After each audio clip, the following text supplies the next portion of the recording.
The story begins by explaining that every 1,000 years, the gods gather in Valhalla to decide the fate of humanity. Another one of these meetings is now underway to decide whether humanity is allowed to live or not. They all take into view that humans have destroyed planet Earth's lands and seas, so they all voted to get rid of mankind. But just before the verdict was passed, one of the 13 Valkyrie demigods named Brunhilde has an offer for the gods. She suggests to solve the matter in a different way and proposes Ragnarok, a one-on-one battle between humans and gods. Each side selects 13 champions, and if humanity wins 7 of the rounds, the gods will give humanity another 1,000 years to live. All the gods laugh considering how much stronger they are to humans, but they end up agreeing with Brunhilde's idea. Brunhilde is the representative of humanity.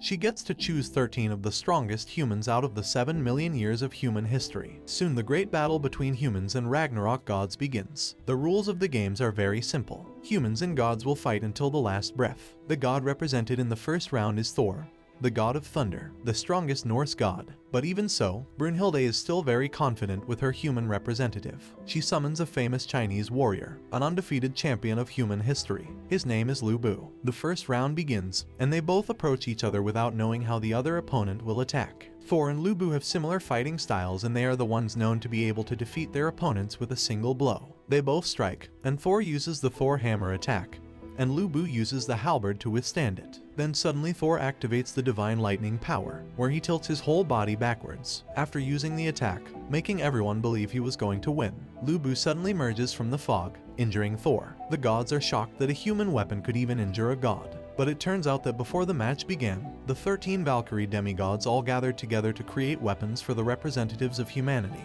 The demigods transform themselves into weapons for humanity to use against the gods. They are known as divine weapons. Lu Bu is using the 4th Valkyrie known as Randris, who possesses the power to break a god's armor. Lu Bu then uses the divine weapon to destroy Thor's glove armor. After that, a thumping sound is heard from within the hammer. Thor uses the gloves to seal his full power and prevent Thor from crushing his own hammer. After he removes his gloves, Thor is now getting serious, as he uses his full strength to throw the hammer at Lu Bu. But Lu Bu dodges it and counterattacks. After, the hammer returns to Thor, but once again he dodges it. However, the return of Thor's hammer is necessary, as he needs this to happen so he can activate the skill known as the Gerod's hammer. He uses the Gerod, and a huge explosion occurs. Then all the gods are stunned, as there should be no way Lu Bu would be able to survive. But Lu Bu blocks his attack. But even though he blocks it, this time Lu Bu broke his legs, as the human body can't withstand that much pressure. And this is one of the reasons why humans can't defeat gods. At this moment, all hope for humanity is lost, and even Lu Bu thought his time has come. Then suddenly, red hair, Lu Bu's horse appears on the battleground. He struggles because of his injured legs, but somehow manages to get on the back of red hair. He approaches Thor with his ultimate and final technique, which he developed over several decades of training.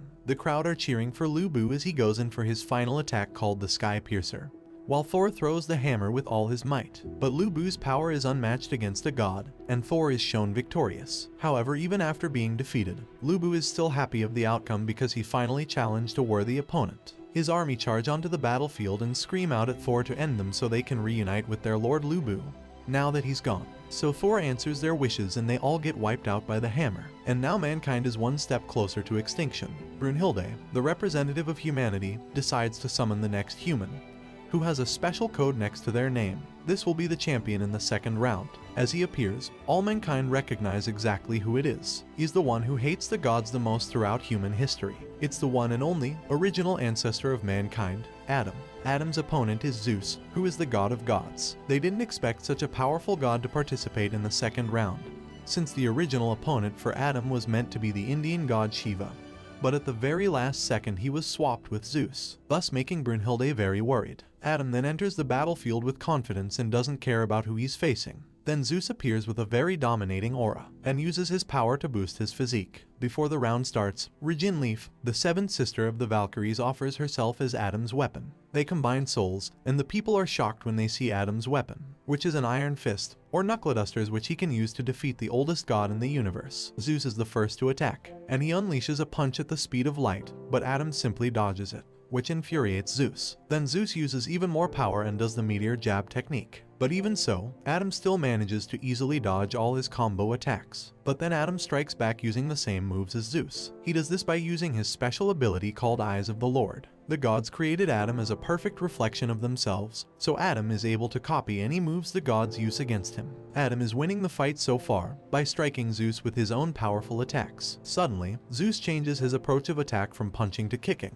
He uses the kick against Adam, but Adam once again dodges this and uses this move to knock down Zeus. Zeus starts to get angry and uses his final attack, something he learned from his father when he was a young god, which is to stop time entirely, and we see that everything stops moving. This is the divine power which defies all the laws of time. But to everyone's surprise, it was actually Zeus who got knocked down. Everyone is shocked after seeing the scene. Just now, Adam's divine reflection power is too great. Everyone thought this round ended with a victory belonging to Adam. And while humanity were rejoicing, Zeus all of a sudden stands back up, but in anger. Zeus starts getting serious, as for the first time in millions of years, someone has forced Zeus to bring out his final form, known as Adamas, but this form is limited as he can only be in it for 12 minutes. Zeus actively attacks, but Adam uses Eye of the Lord to copy him in this form, and uses Zeus's power to counter-attack. It looks like Adam is going to be the winner, but Adam's eyes are starting to get overheated, because he's using the Eye of the Lord skill for too long. And for Zeus, every strike he does while in this final form carries an enormous amount of power. So Zeus is also having a hard time, because his body is starting to reach its limit of endurance. The spectator Loki notifies everyone that this is now a battle of time, to see whose power will run out first. After delivering another punch, Adam's eyes are now completely blind. Taking this opportunity, Zeus counterattacks his power. Adam tries his best to defend because he couldn't see anything, and Adam takes a massive hit from Zeus. While all of humanity is in despair, a voice calls out to Adam.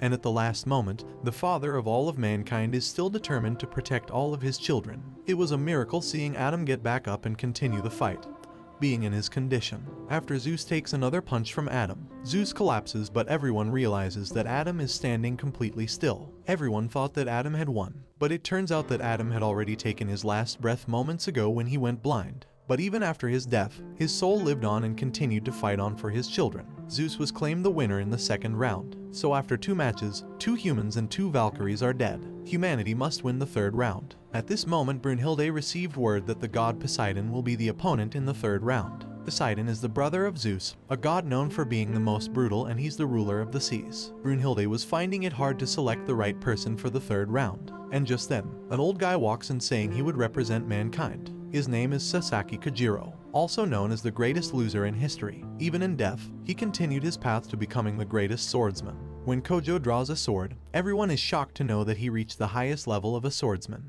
He's the number 1 under the sun. The match began, but both of them are just standing still. Kojiro is wielding Mono Hishizo, the divine weapon formed by the Valkyrie Volund, the second sister of the Valkyries. Poseidon wasn't even looking at Kojiro, because he considers himself far more superior than him. He even feels like he's more superior to all the gods in the universe. After they were standing for some time, nobody noticed what was going on, except from some of the gods. But Kojiro was actually already fighting Poseidon, but in his mind, and has lost the battle 18 times in his mind. This is one of Kojiro's techniques, called the 1000 image of defense, which creates a virtual copy of his opponent in his mind, allowing him to try out different attack patterns. Kojiro now knows that if he takes the initiative to attack first, Poseidon will finish him off immediately. Kojiro is sure that no matter how he attacks, he will be defeated by Poseidon. After a series of calculations, Kojiro still decides to strike first. According to the law of inertia, when slashing at 200 km per hour, the sword will not be able to change direction.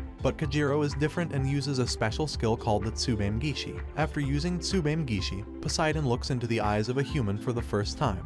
He starts approaching Kojiro and unleashes multiple attacks, but Kojiro easily deflects them all in an instant. He can do this because Kojo is still using the 1000 images of defense in his mind, so he's able to see all of Poseidon's moves. At this moment, Poseidon starts whistling. This attack is so fast that Kojiro can't react in time. At this moment, Poseidon has a smug look on his face and says, "What's wrong? I thought you were able to read your opponent's moves." Poseidon uses the Emperor Tidy attack on Kojiro. The gods are still shocked at Kojiro's defenses. They can't believe an ordinary person can get to a level comparable to a god. Kojiro can block all of Poseidon's attacks at the speed of light. Suddenly, Kojiro takes the initiative to counterattack, and after a fast sword slash, Kojo then reverses his sword hand. It is a secret technique, but it is completely useless in the face of Poseidon's overwhelming power. Poseidon broke the sword in half and mankind lost all hope. We then get a quick flashback scene of Kojo fighting the last opponent he faced. His name was Musashi Miyamoto, a legendary swordsman. He remembers the joy of training with him to become the #1 under the sun. After this, for the first time in his life, he pushed for victory. He stood once again with his broken sword and uses the Valkyrie weapon regeneration skill, which gives him 2 swords. With the new swords in hand, Kojo attacks Poseidon with his full power, using everything he experienced from the legendary swordsman of his time, and managed to kill Poseidon. This being the first time a god of the sea is killed by the power of a human. Thanks for watching. Don't forget to like and subscribe if you enjoyed, and turn on the notification bell so you never miss out on another video. Until next time guys, take care.